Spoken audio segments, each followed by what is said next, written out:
South India shopping mall the wedding మంత్ర సరికొత్త wedding collection south India shopping mall.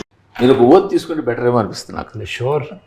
Sure ఏంటిది ఆ oath అంటే అంతా నిజమే చెప్తాను. నిజమే చెప్తాను కాదు, తప్పించుకోను. సో తప్పించుకోను, అది మీరు భరించగలిగితే ఓకే. బాగా పర్లేదు. నిజాలు భరించే శక్తి లేదంటారా? ఏమో నేను చెప్పే మాటలకు భరించే శక్తి ఎవరికో చూసే వాళ్ళకు ఉంటుందా లేదా అని. కానీ మీరు ఏం మాట్లాడినా సరే అది ట్రెండ్ అవుతుంది బాగా. Currently I'm the trending person అనమాట. I'm happy for it. Dil Raju గారి భాషలో చెప్పాలంటే నన్ను చూపిస్తే నా గురించి మాట్లాడితే వ్యూస్ వస్తాయి అని అంటారు ఆయన ఎక్కువ. ఆయన ప్రతి దాంట్లో కొంచెం పాపులారిటీ ఉన్న వాళ్ళందరికీ ఉన్న అడ్వాంటేజ్ అది. ఒకసారి ఎవరో ఏదో మాట్లాడితే సునీల్ గట్టిగా అన్నాడు, మాట్లాడుకొని తమ్ముడు నా గురించి మాట్లాడితే వాళ్ళ ఇంట్లో దీపం వెలుగుతుంది. ఎలాగని నెగిటివ్గా మాట్లాడితే పాజిటివ్గా మాట్లాడితే ఏంటి, నా గురించే కదా మాట్లాడుతున్నాడు, మాట్లాడుకోండి అన్నాడు. మీరు అంటే ఆ మాట చెప్పారు కాబట్టి అడుగుతున్నాను, దీపం వెలుగుతుందని. దిల్రాజు గారు కూడా చాలామంది ఈ నోషన్లో ఉన్నారు, ఈ ఐడియాతో ఉన్నారు. అంటే వీళ్ళ గురించి రాస్తే లేకపోతే వీళ్ళ గురించి చూపిస్తే వాళ్ళకి 4 డబ్బులు వస్తాయి. Not in general. ఎప్పుడు మీరు జర్నలిజంలో ఉన్నారు కాబట్టి జర్నలిజంలో ఉండేది ఏంటంటే you will accept it because మీరు మెయిన్ స్ట్రీమ్లో నుంచి మీరు ఇద్దరు వచ్చారు కాబట్టి. Unfortunately negative news goes faster than positive news. So that's the reason negative news అందరి గురించి రాస్తే వెళ్తాగా, ఓన్లీ సెలెక్ట్ ఫ్యూ గురించి రాస్తే ఇట్ విల్ ట్రావెల్. సార్ నేను ఇప్పుడు అదే చెప్తున్నాను సార్, జనాలు ఎలా ఉంటారంటే ఒక నిజాన్ని ఒప్పుకోవడానికి వాళ్ళకి ఉండదు. ఎలా ఉంటుంది, సింపుల్ ఎగ్జాంపుల్ చెప్తా. సపోజ్ ఒక అమ్మాయి ఫోటో పెట్టి అనుకోండి, 60 మంది కామెంట్లు చేస్తారు, అరే ఎందుకురా పెట్టావు, నువ్వేంటరా, నీ వయసు ఏంటరా, ఏం చేస్తారు.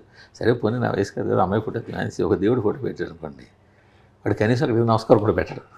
అదేంట్రా మీరు నమస్కారం పెట్టవు కనీసం అంటే, అయితే నువ్వు నమస్కారం పెడతాను స్పందిస్తావు, నువ్వు అమ్మాయి ఫోటో పెడతావు అంటే మళ్ళీ. సో ఈ వయసు వరుస ఉంటుంది. ఎవరిని సాటిస్ఫై చేయలేము. మీకు తెలుసా సార్, ట్విట్టర్లో ఆయన ఖాతాలో చూస్తే ఎక్కువ అమ్మాయి ఫోటోనే ఉంటాయి. అది ఎప్పుడు ఏడాది క్రితం ఇంట్లో గొడవ చేశారా? మన సమస్య లేదు, వీధిలో పడుతున్న సమస్య. బాబు వీళ్ళు చూస్తారు. నాకు ఫోటోగ్రఫీ ఇష్టం అండి. నేను ఏ ఫోటో పెట్టినా కూడా నా ఓన్ నేను క్లిక్ చేసిన ఫోటో తప్పించి నేను పోస్ట్ చేయను. నేను ఫోటో పెట్టాను, నేను క్లిక్ చేయాలి, నేను వీడియో తీయాలి. అంటే అమ్మాయి ఫోటోలు నేను క్లిక్ చేస్తాను. మీకు హాబీ ఉందా? అది ఉంది నాకు. ఫోటో ఇప్పుడు కాదు, నేను క్లిక్ 3 కెమెరా దగ్గర నుంచి నేను నేర్చుకుంటూ వచ్చా. ఓకే, డెవలపింగ్ నేర్చుకున్నా. Sir that is the story అనుకోండి. ఇప్పుడు సరే కన్నప్ప దగ్గరికి వచ్చేద్దాం. సో మీరు స్ట్రైట్గా చెప్తున్నారు కాబట్టి మీ అకౌంట్స్ పుస్తకాల ప్రకారం కన్నప్ప బడ్జెట్ ఎంత? ట్రిపుల్ ఫిగర్స్లో ఉందండి. ట్రిపుల్ ఫిగర్స్లోనే ఉంది.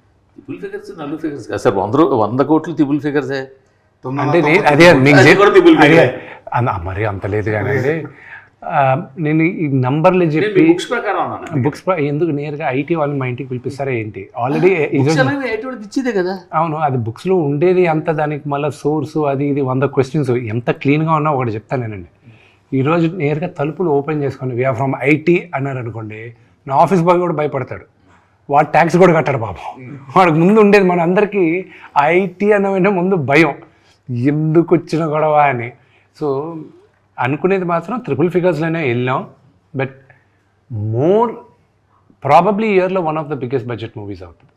అంతవరకు నేను చెప్తాను. సో ఫార్ ఇప్పటి వరకు రిలీజ్ అయిన సినిమాల్లో it will be one of the biggest. ఈ ఇయర్లో రిలీజ్ అవుతున్న సినిమాల్లో మిగతా సినిమాలు ఏమున్నాయి పెద్ద బడ్జెట్లోనే? రాజాసాబ్ వస్తుంది, that could be bigger. That is definitely bigger. OG కూడా వస్తుంది. ఓజీ బడ్జెట్ ఎంత ఉంది? I don't no. Around I think it is around 200 crores or something. This will be bigger. Sir ఇప్పుడు 3 గంటల 5 నిమిషాల సినిమా మామూలుగా అయితే ఈ రోజు 3 hours 10 minutes. ఈ రోజులో సినారీ ఎలా ఉందంటే 3 గంటలు ఎప్పుడైతే దాటిందో దాన్ని 4 గంటలు చేసి 2 parts కింద విడగొడుతున్నారు. అలాంటి ఐడియా మీకు ఎవరు ఇవ్వలేదు? అంటే షూటింగ్ జరిగేటప్పుడు అందరూ అన్నారు ఇది 2వ పార్ట్ చేద్దామా అని. నేనన్నా కన్నప్ప కథ ఎప్పుడు వాడు కన్ను శివుడికి ఇచ్చేశాడు, శివుడు వచ్చి శివైక్యం అయిపోయిందో అక్కడికి అయిపోయింది. దాని తర్వాత లేదు. దాని తర్వాత మీరు క్రానికల్స్ ఆఫ్ కన్నప్ప అని ఏమైనా బిఫోర్ దేవుడు భక్తుడు ఏమైనా పెడితే అది ఓకే, కానీ ఇది కుదరదు. బట్ ద హోల్ ఐడియా, నేను కథ రాసుకున్నప్పుడు ఏంటంటే నాకు బాగా ఎక్సైట్ అయింది రాసే దాంట్లో. ఎంత మహాభక్తుడు అయ్యాడో కన్నప్ప అందరికీ తెలిసిందే. అంటే 63 నాయనార్లో ఇతను ఒక 13వ నాయనార్గా నిలిచిపోయాడు, ఒక ఆటవికుడు వచ్చాడు, ఓకే. బట్ ఇంత మహాభక్తుడు అవడానికి ఎంతగా ద్వేషించాలి దేవుణ్ణి ఇతను, ఎందుకు ద్వేషించాడు, ఫస్ట్ పాయింట్ రావాలి. ఇంతగా ద్వేషించి ఇలాంటి వాడ యూటర్న్ తీసుకున్నాడు అనేది కావాలి. సో ఆ graph was very interesting for me to right. That is the major story. ఒక క్యారెక్టర్ని మీరు ఫాలో అయ్యేది ఓన్లీ బికాస్ ఆఫ్ దట్. ఇప్పుడు మీరు సడన్గా మీకు కృష్ణరాజు గారిది కన్నప్ప అని చెప్పినా కూడా, భక్త కన్నప్ప, మీకు గుర్తుకొచ్చేది ఆ లాస్ట్ ఫ్యూ సీక్వెన్సెసే, because that is the story, that is a thing. But what happened before that is what is important for me, and that is what నేను కల్పితం. That's all make believe. అది నేను ప్రిపేర్ చేసుకున్నాను. అందుకే కథ అని మీ పేరు వేసుకున్నారా? కల్పితం, ఫాంటసీ. అంటే ఒరిజినల్ మూల ఇచ్చిన ఒక బేస్ ఐడియా వచ్చి, ఫస్ట్ ఐడియా కన్నప్ప బర్నీ గారు చెప్పిన తర్వాత నేను కథ పెద్దది చేసేసరికి క్యాన్వాస్ పెద్దది. నాకు I'm a huge fan of lord of the rings తెలుస్తుంది మీకు. సో నేను కాలేజ్లో ఉన్నప్పుడే పుస్తకాలు చదివాను, కామిక్ బుక్, అదే నావెల్స్. దాని తర్వాత మూవీస్ వచ్చినప్పుడు I went extensively watching the movies. మళ్ళీ రింగ్స్ ఆఫ్ పవర్ వచ్చినప్పుడు కూడా అన్నీ చూశాను. ఫర్ మీ కన్నప్ప ఉండే వరల్డ్లో there was an opportunity for this, the world of Kannappa. And then I said okay, ఎందుకు మనం చేయకూడదు అన్న ఉద్దేశంతో చేసి బర్నీ గారు ఉండి, విష్ణు నువ్వు వెళ్ళేది నాన్న చాలా భారీ ఎత్తున ఉంది, నాకు 2-3 కోట్లు ఇచ్చావంటే నేను చేస్తాను, అంతగా నువ్వు అనుకున్న స్పాన్లో నేను చేయలేను, కథ నీకు ఇస్తాను, నువ్వు చేసుకోవాలి. 2015లో ఇచ్చేశాడు. అప్పటికి ఆయన వచ్చేటప్పటికి I had spoken to America నుంచి I had brought in storyboard artist. వాళ్ళతో శ్రీకాళహస్తికి వెళ్ళాం. అక్కడ ప్రధాన అర్చకుల్లో అప్పుడు బాబు గారు ఉన్నారు, ఆయన పోయారు. ఆయన చెప్పిన ఆయన ఇన్పుట్స్ తీసుకున్నాం. అన్నీ తీసుకున్న తర్వాత కథ. సో ప్యారలల్గా I was working on the story boarding చేస్తున్నాను. దాని తర్వాత I was working on costumes ఎలా ఉండాలి, క్యారెక్టర్స్ ఎలా ఉండాలి, లొకేషన్ స్కౌటింగ్ కూడా వెళ్ళాను లాట్ ఆఫ్ కంట్రీస్. 2019లో ఫైనల్గా దే సెడ్ న్యూజిలాండ్ వెళ్ళి చూడు అన్నారు. న్యూజిలాండ్ వెళ్ళి చూసిన తర్వాత I was like, this is where my Kannappa is coming, ఇక్కడ తప్ప ఇంకెక్కడా లేడు కన్నప్ప అని. Then we lock. సో మీరు సినిమా 27వ తేదీ చూసేటప్పుడు కూడా ఎక్స్ట్రాడినరీ విజువల్స్ ఉంటాయి. కానీ జనరల్గా ఇలాంటి షూట్ చేస్తున్నప్పుడు 10, 20, 30 సంఖ్యలో సెట్స్ చేస్తుంటారు. ఈ టీజర్లో ఎక్కడ ఒక సెట్ కనిపించలేదు. ఏంటి అసలు సెట్ లేకుండా సినిమా వేద్దాం అనుకున్నారు ఏంటి? దట్స్ ద బ్యూటీ కదా. మీరు చూసింది చాలా వరకు సెట్లే. అవునా? అంటే మేము 9,000 acre ఫామ్ ఒకటి రెంట్కి తీసుకున్నాం. 9,000 acre ఫామ్ రెంట్కి తీసుకున్న తర్వాత ఇక్కడి నుంచి సెట్ సామాన్లు వేసి గూడాలని అవని ఇవని చేశారు. ఐఎమ్ వెరీ హ్యాపీ మీరు సెట్లే కనిపించలేదంటే, ఎందుకంటే అది చాలా వరకు సెట్లే అవి. అండ్ చాలామందికి తెలియదు ఏంటంటే ఫస్ట్ టీజర్లో అతి తక్కువ VFX ఉన్నింది. అది కావాలని అప్పుడు విమర్శలు చేయాలని లేనట్టు కూడా సీజీలు అని చెప్పి విమర్శలు చేశారు. కానీ second teaser had very large VFX. అది ఎవరు ఒకటి కూడా పట్టుకోవాలి.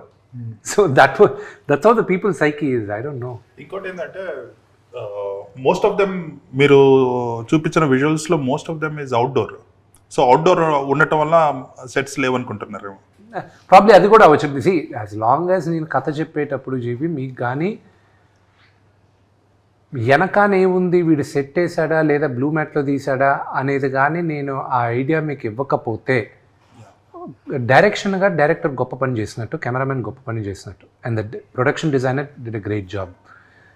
That is what I think. And I hope మీరు రేపు సినిమా చూసేటప్పుడు కూడా ఆ గూడాలు అవి ఇవి ఉన్నప్పటికీను అది ఎక్కువ ప్రామినెన్స్ మేము ఇవ్వాల. We went majorly on the story, and that you will see. ఒకటి which I'm very very confident, మీరు సినిమా చూసేటప్పుడు I was very confident about the music. 4 పాటలు రిలీజ్ చేసాం. 4 పాటలు we have got huge response. Shiva Shankara, దాని తర్వాత లవ్ సాంగ్, దాని తర్వాత నాన్నగారిది ఇంట్రొడక్షన్ సాంగ్, దాని తర్వాత మన శ్రీకాళహస్తి స్థల పురాణం. సో నాకున్న బిగ్గెస్ట్ పారామీటర్ ఏమైపోయిందంటే, భక్త కన్నప్ప అంత పెద్ద మ్యూజికల్ హిట్ కదా, ఈ సినిమా అంత పెద్ద హిట్ అవుతుందా మ్యూజికల్గా అన్న క్వశ్చన్ వచ్చినప్పుడు, Stephen Devassy is a music director. చాలామందికి తెలియదు ఏంటంటే, స్టీఫెన్ దేవసి శంకర్ మహాదేవన్ గారిది ఒక వెరీ ఫేమస్ గణేష్ స్తోత్రం ఉంది, గణాదీక్షాయ. అది బ్రెత్లెస్ కాదు, ఇది గణేష్ స్తోత్రం. దాని పేరు, ఆల్బమ్ పేరు sacred chance. Sacred chance produce చేసింది వచ్చి తడా దగ్గర కల్కి భగవాన్ వాళ్ళు ఉన్నారు. సో కల్కి ఫౌండేషన్ దాన్ని జస్ట్ ట్రేస్ చేశాను వాళ్ళు. ఏమన్నా మీకు ఎవరు మ్యూజిక్ డైరెక్టర్ అని ఒకరు లేరండి, కానీ మ్యూజిక్ అరేంజ్ చేసి అందరిని దగ్గర చేసి అంతా చేసి ప్రొడ్యూస్ చేసింది ఒక ఆయన. ఎవరు? స్టీఫెన్ దేవసి. సో 2017లో స్టీఫెన్ దేవసి దగ్గరికి రీచ్ అయ్యారు. రామోజీ ఫిల్మ్ సిటీకి పిలిపించారు, షూటింగ్ జరుగుతుంది. మీరు చేయాలి, నాకు దేవుడి పాటలు చేయాలి. నేను చేస్తానే, ఎప్పుడు షూటింగ్ అన్నాను, నాకు తెలీదు. I said I don't no, but నువ్వే చేయాలి నాకు మ్యూజిక్ డైరెక్టర్గా, బికాజ్ ఆ సౌండింగ్ కొత్తగా కావాలి. ఎందుకంటే ఇప్పుడు ఈరోజు నేను థియేటర్లకి సినిమాలు చేసేది అండర్ 30 ఇయర్స్కి, 30 ఇయర్స్ అబవ్ వాళ్ళకి మనం థియేటర్ గోవర్స్ కాదు, ఉన్నారు, బట్ మేబీ 10-15%. ఫస్ట్ వీక్ వెళ్ళే సినిమా అత్యద్భుతంగా బ్రహ్మాండంగా ఉందంటే మీకు నెక్స్ట్ వీక్ వస్తారు. So I wanted to create a music which would resonate with ఈ జనరేషన్కి రెజనేట్ అయ్యే మ్యూజిక్ నేను. So he did a great job. అదే కాకుండా ప్రభాస్ ఇంట్రో, మోహన్ లాల్ గారి ఇంట్రో, దాని తర్వాత దెన్ ఆల్ క్లాంగ్స్ 5 ట్రైబ్స్ సాంగ్ ఉంది. అన్ని 5 గూడాలు ఒక దగ్గరకు వచ్చే పాట ఒకటి ఉంది. ఆ పాట అంటే ఒక్కొక్కరికి 1 minute ఇంట్రడక్షన్ ఉంది ఒక్కొక్క గూడానికి. అది దాని తర్వాత ఒక్క సాంగ్ మాత్రం నేను మణిశర్మ గారి దగ్గర కొన్నాను, ఆయన దగ్గర కొన్నాను. ఐ జస్ట్ బాట్, డబ్బులు ఇచ్చి. ఒక సాంగ్ చాలా బాగా చేస్తున్నాడు ఆయన.